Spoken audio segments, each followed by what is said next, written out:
My sister-in-law and I have an agreement. She watches my kids 3 days a week, and I watch hers 3 days a week. This agreement has stood since March 2020 without issues. Any changes have been discussed weeks in advance. A couple weeks ago, we had an argument. The next day, I brought my kids to her house, dropped them off, and left. I didn't speak to my sister-in-law, because when one of us is in a rush, like I was, it's standard for us to just let the kids out, stay in the car, and drive off when you see the door open.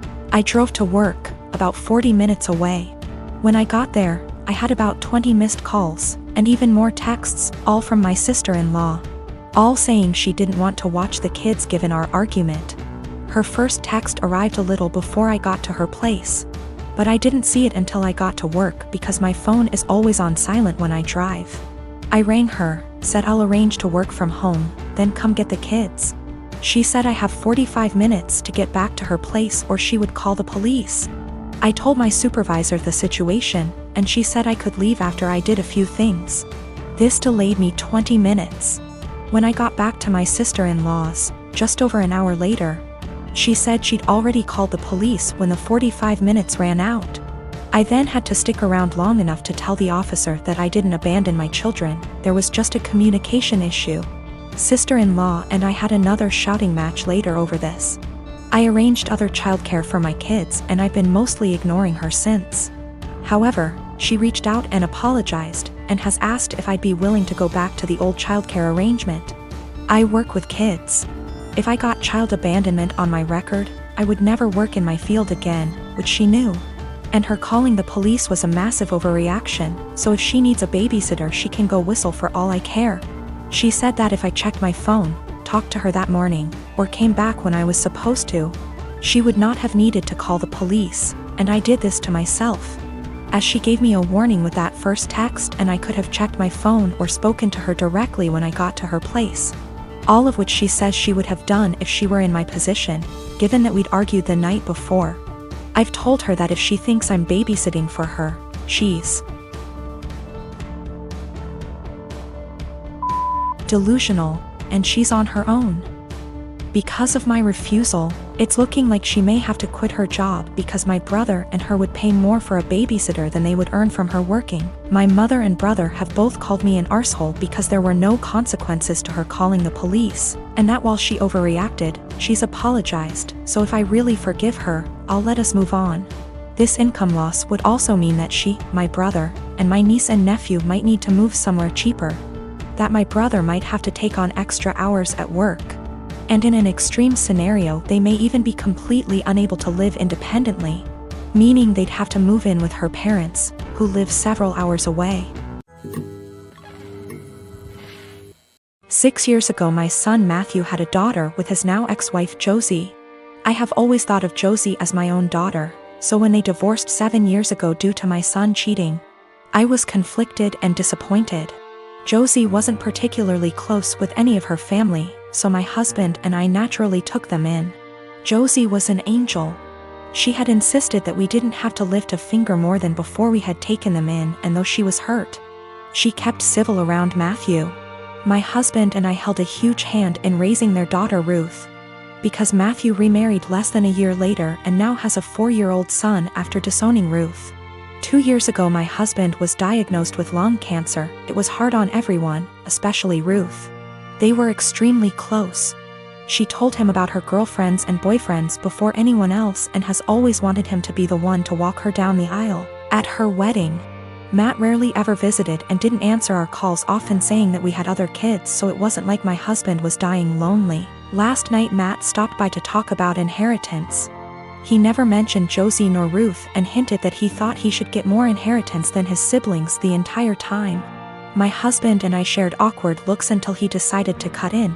He explained that everyone would get a piece, but he'd focus more on Ruth and Bonnie, one of our other grandkids. Matt got angry and said that Ruth was just a bastard and that his son deserved more than her. My husband got furious after that and left the room saying that he wouldn't include Matthew at all. Matt yelled back and turned to me saying that Ruth wasn't worth it because she'd just grow up to be a whore like her mother. I told him that I'd rather have her mother as my daughter than him as my son and insisted that he leave. I'm getting phone calls from Matt's wife and family friends saying that my husband and I overreacted, and he was just angry that we were playing favorites. To clear some things up, Josie did not cheat on Matthew. Josie and Matthew met later in college and Josie was known as a party girl.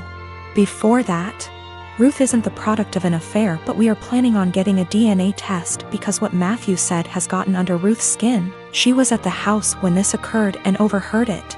When it came to taking in Josie and Ruth, we didn't hesitate because Josie is not from here.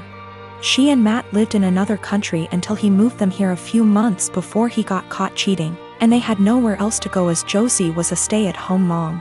I had no intentions of choosing Josie over Matt, then and now, and I never discouraged Matt from visiting. I tried to make it very clear that we weren't picking and choosing when we took Josie in. We just wanted her and our granddaughter to be safe and have a good home.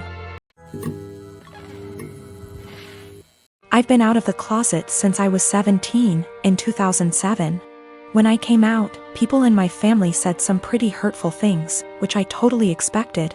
Being from a Southern Baptist family in God, it hurts to admit this, but my older brother at the time seemed very receptive, surprisingly. He told me that if my dad ever gave me any trouble, to call him and he'd talk to him. That was really the last time we talked about it. Flash forward 13 years, I'm 30, and I'm getting married to my fiancé Scott next year in April, if COVID so graciously allows. I started putting a package together of fun things from my brother and I's childhood, all with the intention of asking him to be my best man. However, he called me 2 weeks ago, claiming he's wanted to talk to me about this for a long time. He went into the long tangent about how being gay is wrong and isn't what God wants. He said he thinks Scott is a nice guy and he loves me, but he doesn't think it's right that we're getting married. It was quite a shock as Scott and I have stayed with him multiple times when we visit my hometown. To top it off, and what hurts perhaps the most, he said my 3-year-old niece, whom we adore, won't be coming to the wedding because he didn't want to have to explain to her what was going on here. Notice he only said that she wasn't coming to the wedding. I think he fully expected to still be invited after this. His wife, whom he started dating when I was 12, feels the same apparently.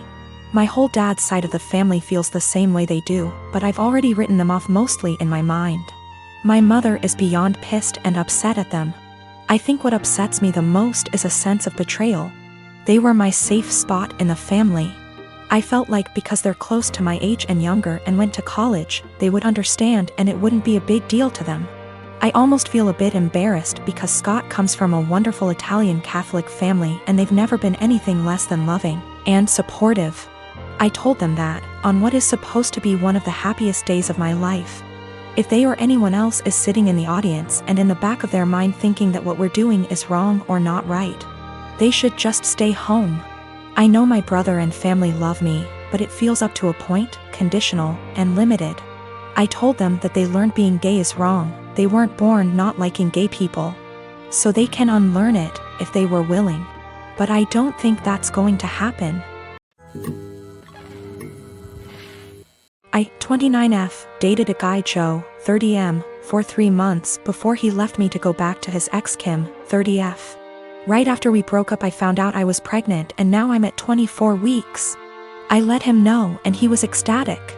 Turns out his girlfriend had fertility issues and would likely never be able to get pregnant naturally, and he has always wanted to be a father. Getting back together was out of the question for both of us, so he's still with his girlfriend. Joe was only allowed at the initial appointment because of COVID-19 and we found out I was having twins. According to Joe, when he told Kim, she had a mental breakdown about her infertility and wanted to talk to me. I met them at their house and Kim stated that she wanted to be involved in my pregnancy because she would eventually be the children's stepmother. She started telling me that I needed to do a home birth, that I needed to formula feed so that they could have the babies half of the week, that she wanted 1 boy and 1 girl, and that she wanted the kid to call her mama since they would be calling me mommy.